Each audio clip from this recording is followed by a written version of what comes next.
So let's take a few calls right now. Matthew in North Carolina, go ahead. Hey, Alex, how you doing, bud?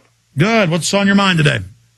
Nothing, man. I just wanted to tell you about, I ran into a Freemason, and he told me to read some books, and he said, like, to become a Freemason, not that I wanted to become a Freemason or anything, he said, read William Cooper's To Behold the Pale Horse. I think it was Defrauding America by Ralph Emerson, and I just wanted to let you know,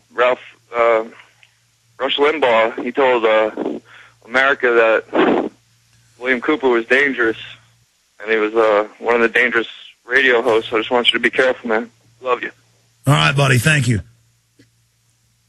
Look, I'm not in the business of getting in fights with William Cooper. But people tried to set him up against me because he did some jealousy broadcasts. And most people that attack me aren't government agents. They're mad. And he started seeing that I was more popular than him. I never heard his radio show. Never heard it. And you can go back to my early TV shows. You know, I was citing G. Edward Griffin, Ron Paul. Those were the people. If you see those first shows, I was pretty close to a mainline Republican. Kind of like Republicans today that are starting to get into Ron Paul. That was about the level I was at. I mean, I knew about the Federal Reserve. I knew about global banks. I knew about monopoly capitalism. I knew socialism and fascism were controlled by the banks. I'd read Gary Allen's. You know who woke me up? It's Gary Allen. It's Bob Chapman. Bob Chapman, published that book. He paid for it. That's who woke me up. And so I wasn't into UFOs. I've never covered UFOs. That's not me. He was a UFOologist. That's what he did.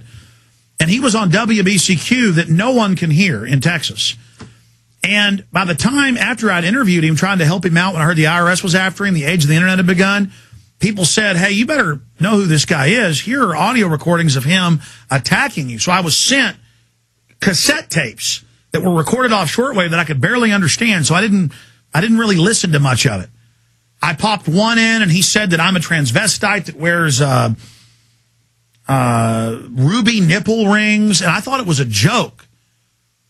And then I finally read the Behold the Pale Horse I've been mailed. I've been mailed a lot of them, and it was it said that Jesus was sacrificed by aliens, and there were holograms and flying saucer submarines, and I mean, I couldn't get through it. And so I'm forced to just explain to people that William Cooper could attack me all he wanted to, and that's fine.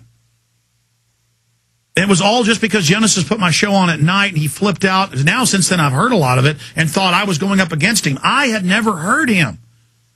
I don't have time to listen to cassette tapes people send me. One time driving up to Waco to build the memorial church for those that died, I popped it in the cassette in my Tahoe and was just like, I mean, those recordings are out there. He said I was at a public event being given an award dressed as a transvestite, and Jesus is an alien. I mean, this was just, Jesus was being filmed with aliens, holograms. I mean, just lunatic crazy.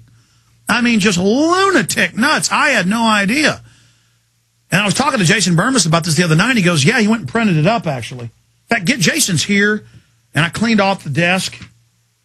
Get him to print the passages where aliens filmed Jesus being crucified by the other aliens. I mean, folks, if that... it's just so crazy to me that's what COINTELPRO used to try to discredit me, is that guy, who everybody I talked to said that you would call him up and he would just start screaming and cussing at you. And he was well known for that. And just so out of his mind that I don't think he was an agent, though. I think he was a complete lunatic. And,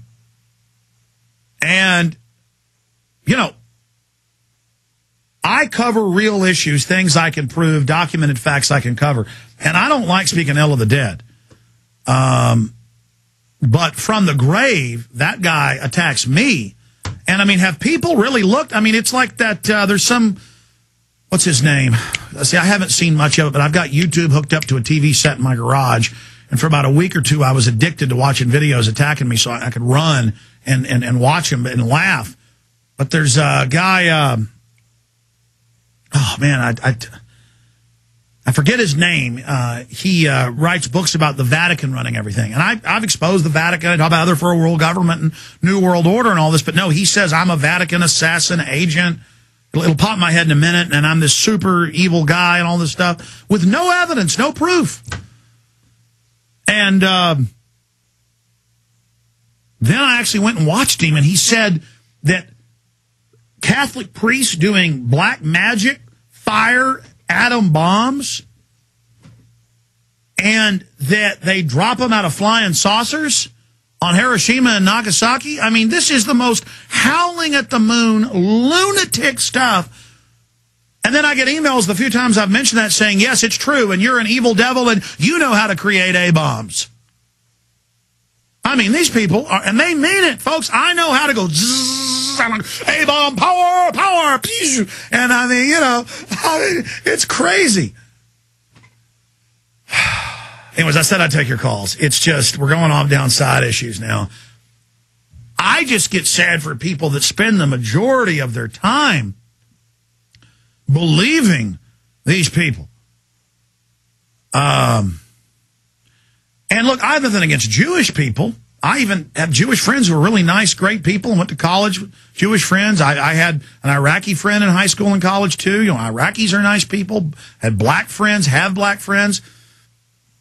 But they Photoshop my head and say it's real on somebody's body, and then put me next to a Jewish lady and put me in a photo with rabbis and say it's real. And people say, respond to this. This is your Jewish wedding. It's not true. I mean, I can't spend all day responding to this. Look, I'm not into holograms of Jesus being crucified. I'm not into flying submarines. I'm not into chupacabras, and I'm not bashing people that aren't. They can be into that all day. But I am who I am. I am what I say I am. And I'm faithful to everybody 110%. I'm the real deal. Just like you're the real deal. And you're meant to get confused and spend all your time and energy wondering if I'm real or not, so that you wonder if you're real. Instead of going out and taking action, warning people, getting involved, going to these county commissioner meetings, city council meetings, when your congressman comes to town, everything I've been saying to show that we, the majority, don't agree with the issues. I try to cover actual issues and trends. Instead, half of our movement spends their time talking about me and whether I'm real or not. And that's great if I was just a Hollywood star and it was whether I was on the tabloids or not.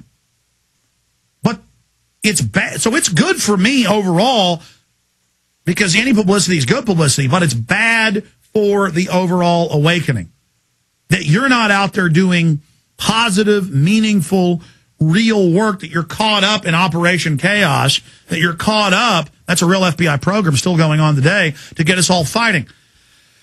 So I hate saying bad things about Mr. Cooper, but I mean, it's just the truth. He wrote this stuff, and I influenced him clearly to get more credible now that I've researched it, because his UFO stuff wasn't working. And always changing his stories about the aliens and stuff in the meetings and wild stuff. And then he changed all the story down the road and became the big Patriot leader, and he's going to fight the New World Order, and he's the only leader, and everybody else is full of baloney, and nobody's good but him. Remember that? Because, again, and I think he went crazy. But I've seen local talk show hosts that have 10,000 listeners go crazy. They can't handle the power. Me, I become more humble as we gain momentum. And so I trust in God. We'll take more calls when we get back. Next hour coming up. Huge blitz of key info. Stay with us.